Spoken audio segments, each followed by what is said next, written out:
I'm so glad you decided to join me for this next video in the series that I'm calling Just Another Detour.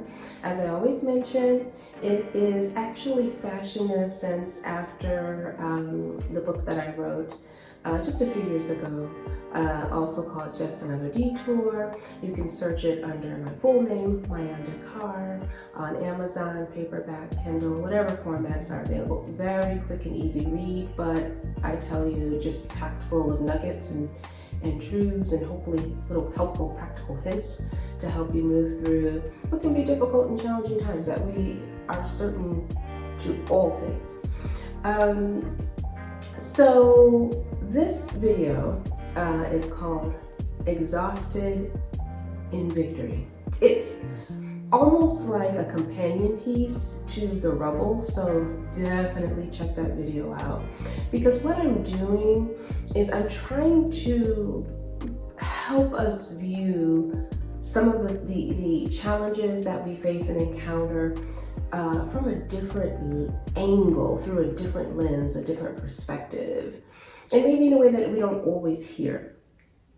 So what is this? Exhausted in victory. That doesn't really sound right. I mean, in a sense, when you have come through, you've journeyed, you have fought hard, you find yourself crossing the finish line, you know, that is supposed to be a time of great celebration and joy and exuberance. I mean, I did it. We got this. This is what I've been working for, fighting for, training for. Perhaps it's an actual marathon, you know. Perhaps it's a job promotion, you know. Perhaps it's graduation, you know. Perhaps it's just getting through a tough week. I think we can all relate to that. A tough day. We can really bring that thing down to the lowest common denominator, right? Perhaps a legal battle, you know. Once we have that feeling that, yes, we did this thing, we got through it, generally speaking, we expect to feel, again, super excited, joyous, exuberant, victorious. Sometimes, though, it's interesting that if there were like hidden cameras, you know, or cameras followed you home, you know, and you close the door behind you, it would be a little shocking, I think, for people who are in your life or connected to you or know you, to see that you don't actually look as happy, as victorious, you know, as thrilled as they would expect you might, especially those who have sort of traveled that journey, you know, with you. I have learned that it is absolutely okay to feel exhausted in victory. So when you look at the timeline of your life, you know, whether it was education, job, marriage, you know, again, sometimes physical performance, marathons, etc. There's just so many things, legal battles, etc. You know, you can look and track how sometimes you didn't really seem to make that jump up that you were kind of expecting, at least not right away. So the question really is, what should we do in those moments where we feel exhausted in victory? Okay, so one thing about me that I don't know that many people know, I am a huge sports fan. I mean, slightly out of control. In the sense that how much time I probably spend consuming, you know, sports programming.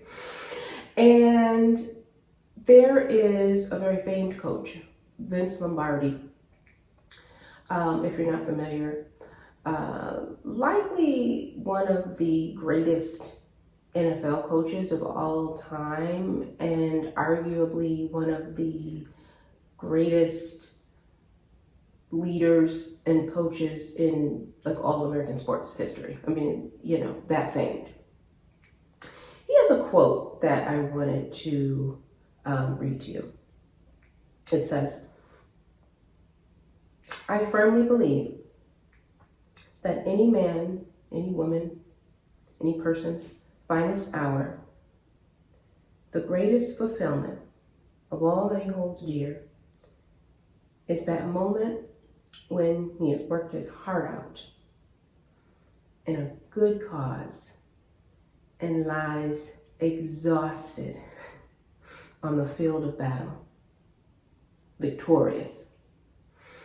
And I just love that. I think it takes into account how very real it is when you have given everything that you essentially have to win a victory, and you're laid out there on the field of your life's battle, and you're exhausted. And it may not be the time. I mean, I'm impressed with those, who win their track, meet, and they take that victory lap. I can tell you, I often will cross that finish line and just pass out on the side because I've just given everything. Like, there is just no victory lap for me in many cases, right? And I'm sure that you can relate to that. And that is absolutely okay. Because in fact, I believe that once we have achieved our greatest victory, it's actually the time to stop and just rest in that, reflect, reset. You won, you made it. So now it's strategizing as you're moving forward. And I don't know that I want to run right into that. I think I want to take a minute, recapture some energy, some perspective, some planning.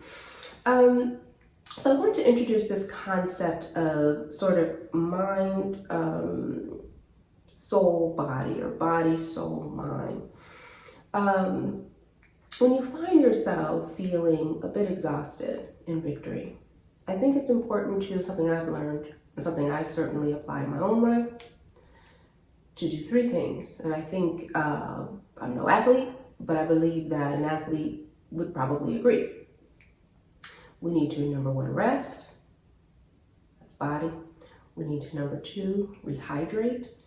And I'm using that as soul. And number three, we need to recalibrate. And I'm using that as mind, because that incorporates our whole person. Mind, body, soul. You can put emotions and everything in there however you like.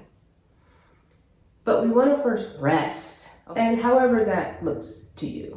For me, people never believe it, but I have quite an introverted side to me. And I literally need to go behind closed doors, close blinds, rest. But whatever that looks like for you. That might mean with a group of your closest friends or family or significant other, whatever. But for me, that literally means physical rest. How important is that? To make sure after you have had this massive victory that you are well rested. This is still a journey. You're still moving into the next phase, and you want to be well rested for that. Yes, you feel good, your soul. We're going to move into that next, but you want to rest. You want to rest your body. Okay, I think that's vital. And I think it's going to help you if you're sitting there trying to figure out what is wrong with me, or what was that all about when I had that massive win, but I felt like I kind of hit this, I kind of bottomed out. Rest. So apply that for the next time.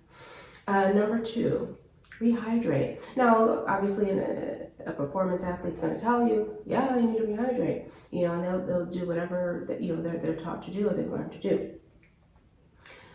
I am taking that a different direction in terms of your soul.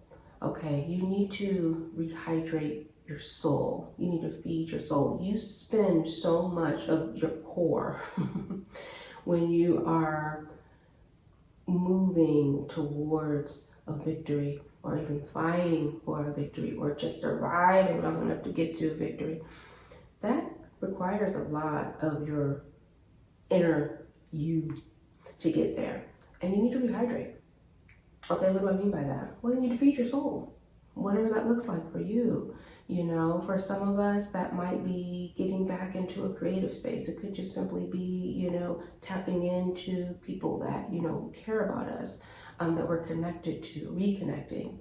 That could be something like music or dance or what have you. You know, for me, that's my faith. You know, and that's a time where I spend a lot more time just meditating and praying and thankfulness, but also in sort of building back up any part of me that may have actually been compromised, if you will, in trying to get, you know, fighting, pushing to get to that win. That's just a reality. That's okay.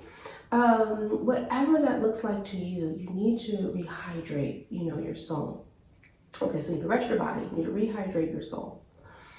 Number three, we want to recalibrate. What do I mean by that? That's what we bring the mind into this picture, because when you are in battle mode or getting to victory mode, that's a different level, you know, that you're operating on, right? Kind of high octane, you're pushing, you're striving, you're doing all that it takes, you're staying up late nights, you're studying for exams, you're preparing for the legal battle, you're planning your wedding, I don't know, you're getting through the week, and you're pushing Monday, Tuesday, Wednesday, Thursday, right? So there comes a time when you've gotten your victory that you actually need to, as far as I see it, switch the mode that your mind is in, right? Because we don't want to show up to the next season, the next phase of life, this new opportunity, these new people,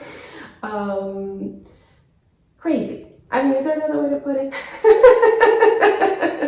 You know, or almost PTSD, or, you know, in crisis mode, or in push mode. You know, we want to show up balanced, thoughtful, you know, in wisdom, and that's going to require, I think, a little switch in the mindset. You know, your mind is operating on a different level when you're preparing for a marathon than when you've already finished your race and now you're at home, you're in your backyard. You know, I live in Southern California. You know, you're enjoying the sun, you're enjoying wherever you live, whatever your life looks like. You know, the people in your life, two completely different mindsets. And I think it's important that we recognize that we need to make that switch when we're moving from our victory into the thing that we were fighting for all along. So just some tidbits, some helpful hints.